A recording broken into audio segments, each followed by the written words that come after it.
part of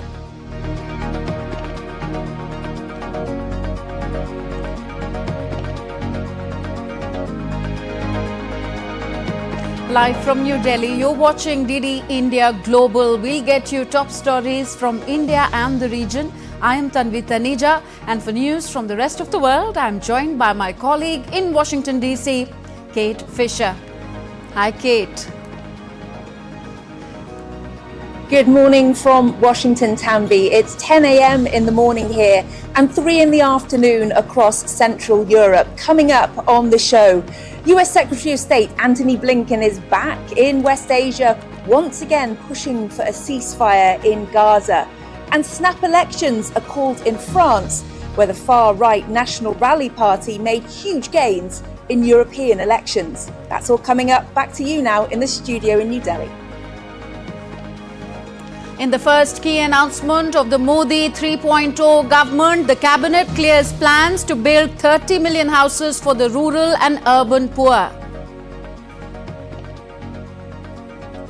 US Secretary of State Antony Blinken on a trip to the Middle East again urges Egyptian President Abdel Fattah al-Sisi in Cairo to press Hamas on Gaza ceasefire proposal.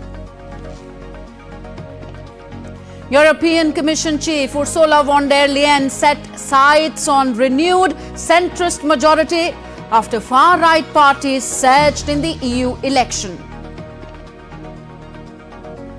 And French President Emmanuel Macron calls snap elections after defeat in the EU vote. Kremlin says it will closely watch the snap elections in France.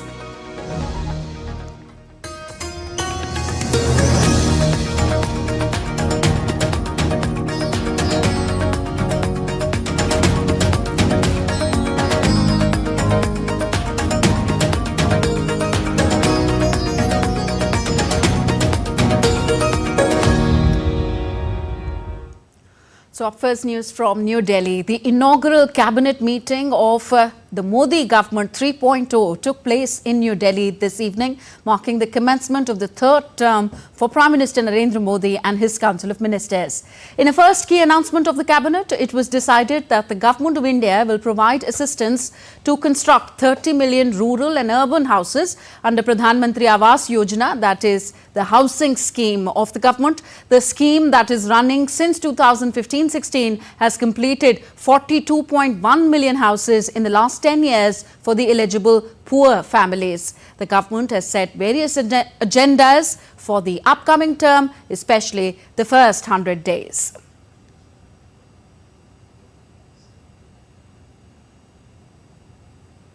And DD India's Vishal Baristo now joins us live from New Delhi. Vishal, people are very curious to know what is delaying the allocation of portfolios. Well, a very good evening, Tanvi. We'll have to wait for some more time for the official declaration, but going by the words of the Prime Minister, he said that we need to continue the good works of the previous government, that was Modi 2.0. So we are expecting the BJP to hold the more important ministries with itself and the ministers as well, like Home, Defence and Parliamentary Affairs, and that also includes the External Affairs Ministry.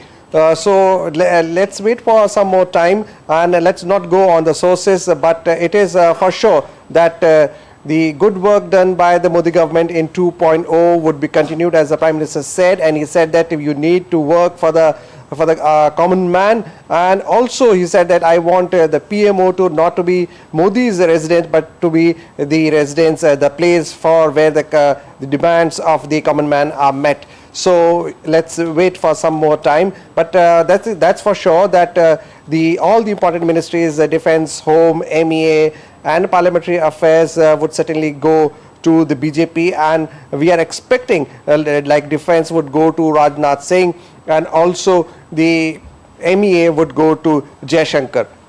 Okay. Thank you very much, Vishal. Vishal Baristo joining us from our newsroom here in New Delhi.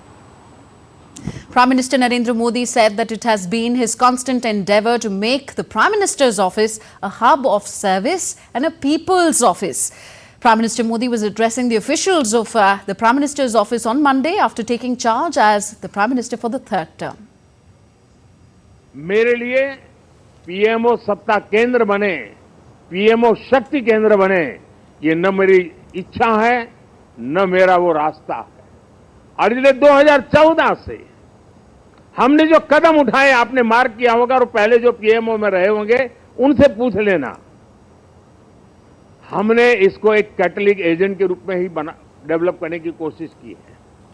वो कैटलिक agent के यहां से ऊर्जा प्रसारित होती रहे, यहां से नई नई चेतना प्रसारित होती रहे, जो पूरे तंत्र के अंदर एक प्रकार से विद्युत की तरह नई चमक दे, नई रोशनी दे, नई सामर्थ्य दे।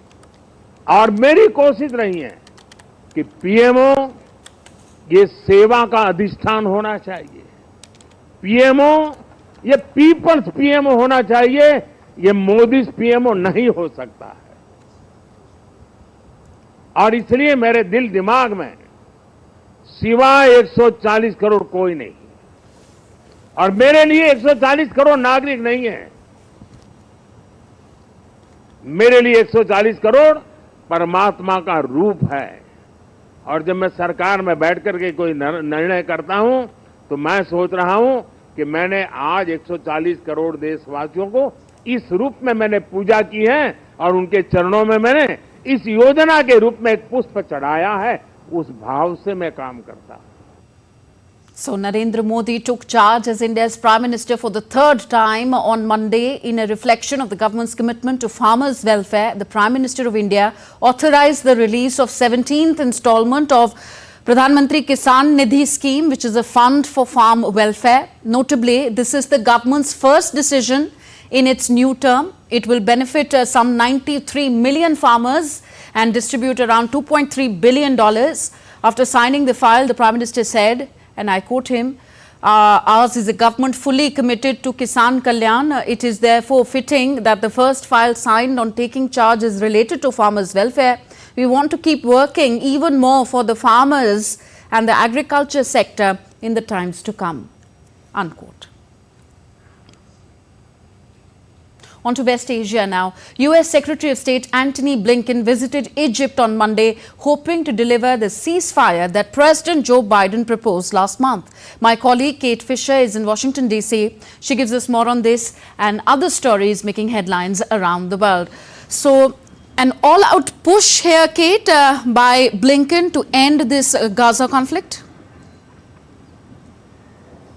Yes, yet another one from the Biden administration. As you say, US Secretary of State Antony Blinken has arrived in Egypt and he's pushing for that ceasefire in Gaza to prevent the conflict from spreading to Lebanon.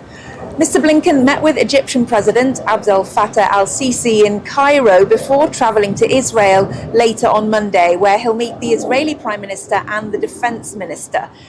This is his 8th visit to the region since the conflict began, and the top US diplomat is also set to travel to Jordan and Qatar this week. The visit follows President Joe Biden's proposal for a 3-phase ceasefire plan, which includes ending hostilities, releasing hostages, and rebuilding Gaza. Well, DD India's Israeli correspondent Sarah Coates sent us this report from Tel Aviv. I was speaking to some top intelligence people up there who have said to me that right now, while there's a lot of focus on post-war and the day after the war in Gaza, they are preparing for the day of war. Certainly a lot of concern. We do need to remember that some 60,000 people have been displaced from these border communities. They are unable to go home right now given the dire security situation. When these missiles and these drones are launched from southern Lebanon, other parts of around that border there isn't time for people to get to shelter. Often sirens do not even ring out until after a missile has hit the ground. Now, we were basically 2 kilometres on that from that border at a place called Kiryat Shimona. It is extremely troubling. As I mentioned, most people have fled. They've been evacuated. Some do remain, of course, protecting their communities. And we do need to remember that massive fires broke out there in northern Israel over the last few days as a result of these missiles, these rockets being fired into Israel. But certainly a lot of concern. As I said, the Israeli Prime Minister Benjamin Netanyahu, who actually visited the town of Kiryat Shimona late yesterday, he said that we are ready with an extremely powerful response to these Hezbollah attacks. Well, in Europe, the far right has made gains in the European Union elections, even as the centre, Liberal and Socialist parties were set to retain a majority in the 720-seat parliament. The vote has come as a major setback to the leaders of both France and Germany, whose parties have suffered losses. In France, President Emmanuel Macron called a snap election, while German Chancellor Olaf Scholz's Social Democrats registered their worst result ever. A rightward shift inside the European Parliament may make it tougher to pass new laws on climate change and immigration. Meanwhile, European Commission Chief Ursula von der Leyen says that she will turn to the Social Democrats and Liberals in Brussels, with whom she has worked in the past to form a majority following these elections to the European Parliament. Asked whether she would consider approaching parties further to the right, for example in Italy, von der Leyen said the initial focus was on broader political groups and not national ones. Während meines gesamten Wahlkampfes Throughout my election campaign, I worked hard to build a broad and effective majority in favor of a strong Europe. And for this reason, we will now approach the large political families that also worked well with us in the last mandate. These are the S&D, the Socialists and Democrats, and Renew, the Liberals. We have worked well together over the last 5 years. That has given us a foundation, and we can now build on that. und Renew, die Liberalen. In a shock move, France's President Emmanuel Macron on Sunday called for a snap parliamentary election in France. Macron's decision came after he dissolved the parliament because of his party's unsatisfactory results in the European parliamentary elections. Macron was trounced in the EU vote by Marine Le Pen's far-right party, the National Rally. According to the exit polls, Marine Le Pen's National Rally party won around 32% of the vote, more than double Macron's 15%. Aux consultations prévues à l'article 12 de notre Constitution. After having proceeded with the consultations as provided in the Article 12 of our Constitution, I decided to give back to you the choice for the future of our Parliament with a vote, and so I am dissolving tonight our National Assembly. This is not a good result for parties that defend Europe, including the presidential majority. The parties of the far right, which in recent years oppose so much progress driven by our Europe, these parties are making gains everywhere around the continent. Que la parole soit donnée au peuple souverain. Well, the French president's snap decision there means that politicians in France are racing to organise their campaigns for elections which will begin in just 3 weeks' time. Emmanuel Macron stunned the nation with his decision on Sunday after the far-right National Rally dealt his centrist party a crushing defeat in the EU Parliament votes. DD India correspondent Ross Cullen reports from Paris. Well, the political parties here in France are starting to organise this Monday following the decision on Sunday evening local time from the French President Emmanuel Macron to stun the nation with a move to dissolve Parliament and call snap general elections.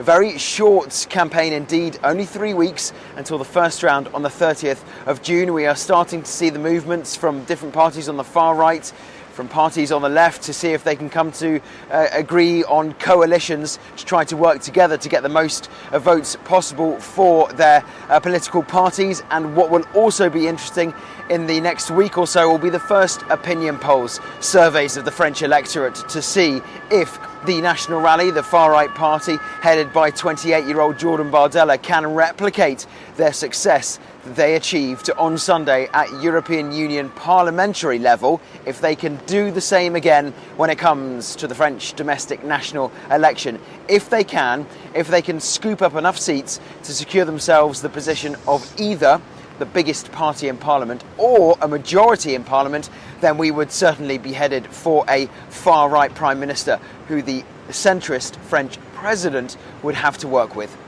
Ross Cullen in Paris reporting for DD India. Well, it's election season in the UK as well, where Prime Minister Rishi Sunak has ruled out resigning amid polling setbacks during the UK election campaign. Mr. Sunak said he remains focused. Last week, the UK Prime Minister apologised for leaving D-Day commemorations in France early to do a TV interview. His early departure was also criticised by leaders from his own Conservative Party. Well, the UK's main opposition party, Labour, will publish its manifesto on Thursday. According to opinion polls, the party is set to defeat the ruling Conservatives in the July 4th elections. The two parties clashed last week after Prime Minister Rishi Sunak said that Labour would raise taxes by $2,500 per household if it comes to power. Labour has strongly rejected that figure. Its leader, Keir Starmer, has said that Labour doesn't require tax rises over and above those that they have already set out. Well, US President Joe Biden's son, Hunter Biden's criminal trial has resumed this morning here in the US. It now looks unlikely that he will testify on charges of hiding his drug use from the government in 2018 to illegally buy a gun. He has pleaded not guilty for both charges, and it's for him to decide whether or not he takes the witness stand.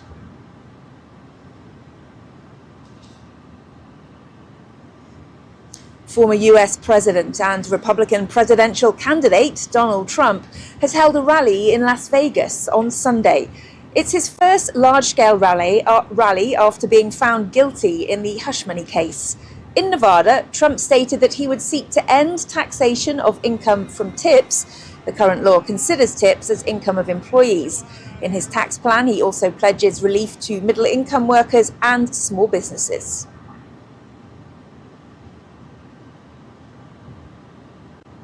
First time I've said this, and for those hotel workers and people that get tips, you're going to be very happy, because when I get to office, we are going to not charge taxes on tips, people making tips.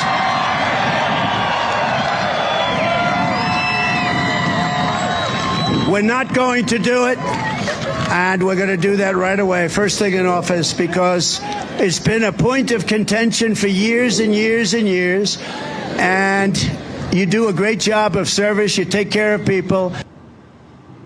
Well, that's all from me here in Washington, D.C. Back to you now, Tanvi, in New Delhi. Thank you very much, Kate, for joining us. Kate Fisher joining us all the way from Washington, D.C. And now we are going back to our top story.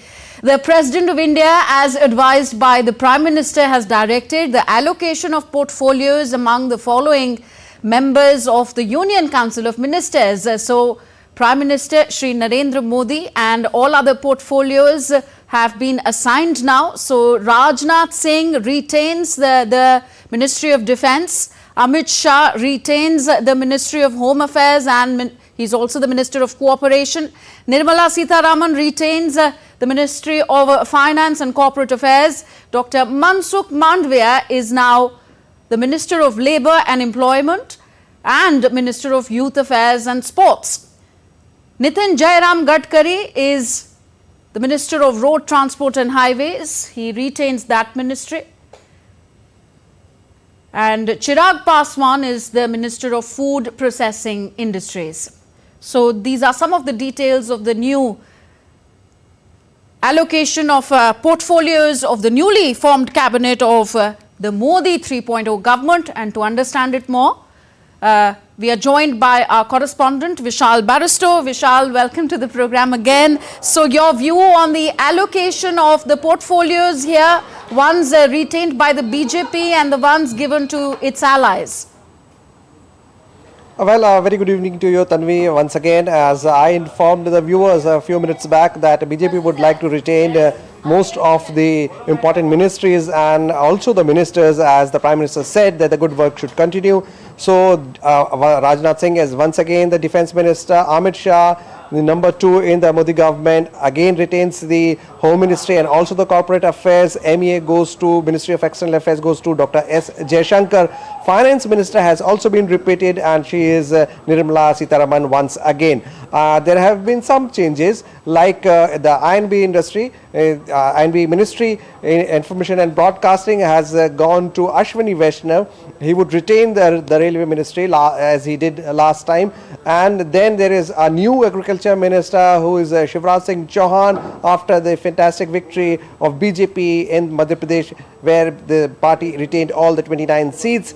And also we have a new Health Minister in JP Nadda, the National President of the Bharatiya Janata Party. The allies have also been given important portfolios, like Chirag Paswan from the Lok Janshakti Party. He gets the food processing industry. Then again Nitin Gadkari, another tall leader in the BJP and Modi government, he gets surface transport. Sarbanand Sonowal has also been repeated as the shipping minister for in the Modi 3.0. He was shipping minister in Modi 2.0, and so was Nitin Gadkari. So most of the ministries have been allocated according to the expected lines, but there have been some changes because now you have allies also. Civil aviation has gone to the ally from Telugu Desam Party, and this is much on the expected lines, but BJP has kept the major share as far as ministerial berth is concerned. Very quickly, Vishal, what do you think was the broad thinking behind this allocation? Well, if you could read between the lines, Prime Minister was very clear that the good work of the Modi government 2.0 would continue, and the reforms would also continue, and he would continue to work for the government, as he said that it is going to be the people's government once again, and that is why he has retained most of his most of his men who he has a very great confidence in, like Amit Shah, Nitin Gadkari, Rajnath Singh, Dr. S. Jaishankar and Nirmala Sitharaman. Okay, thank you very much, Vishal Barrister, updating us on the new cabinet portfolios being assigned to the Council of Ministers of Modi 3.0. Now, Prime Minister Narendra Modi thanked world leaders for their congratulatory messages on taking oath as the Prime Minister for the third term. Responding to a social media post by Canadian Prime Minister Justin Trudeau, Prime Minister Modi said that India is looking forward to work with Canada based on mutual understanding and respect for each other's concerns. Prime Minister Modi also extended thanks to leaders of Finland, Slovenia, Uganda, Pakistan and Afghanistan. After attending the swearing-in ceremony of India's Prime Minister Narendra Modi, world leaders called on President Draupadi Murmu at Rashtrapati Bhavan in New Delhi.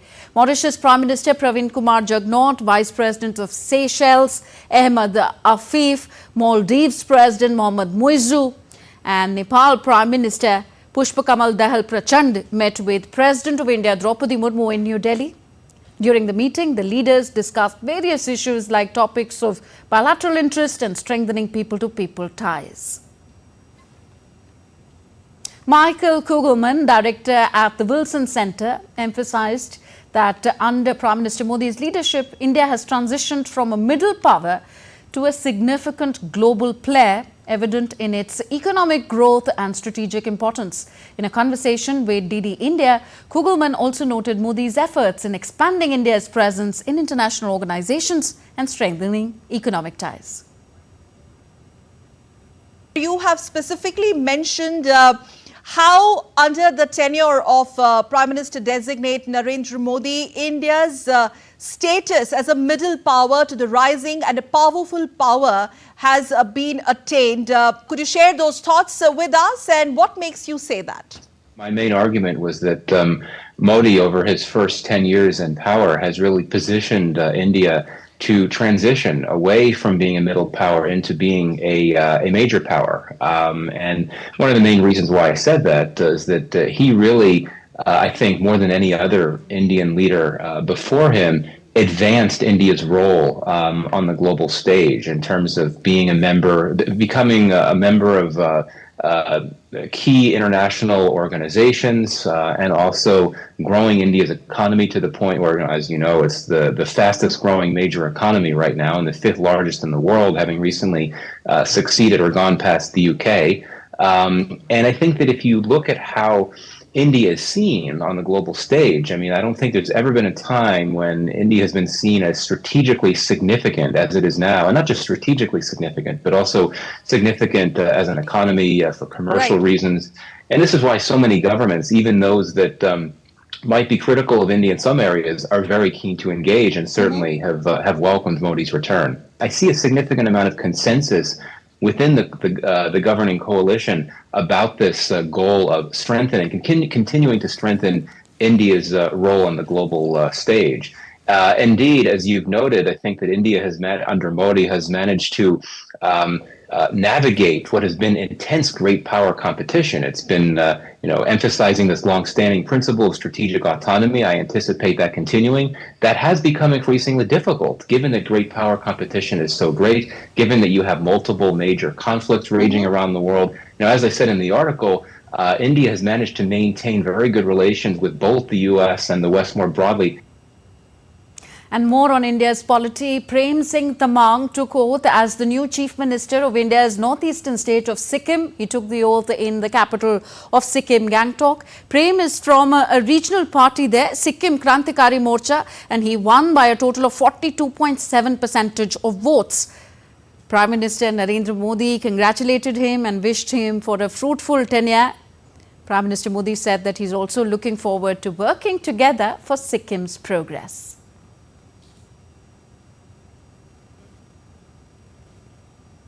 So that's all in this edition of DD India Global. Do let us know your thoughts on the news of the day. You can connect with us on our different social media handles. And for those on the go, you can download our DD India mobile app for quick news and updates. We'll be back with more news as it breaks air on DD India. I am Tanvi Taneja from my entire team in New Delhi. Thank you for watching. Namaskar.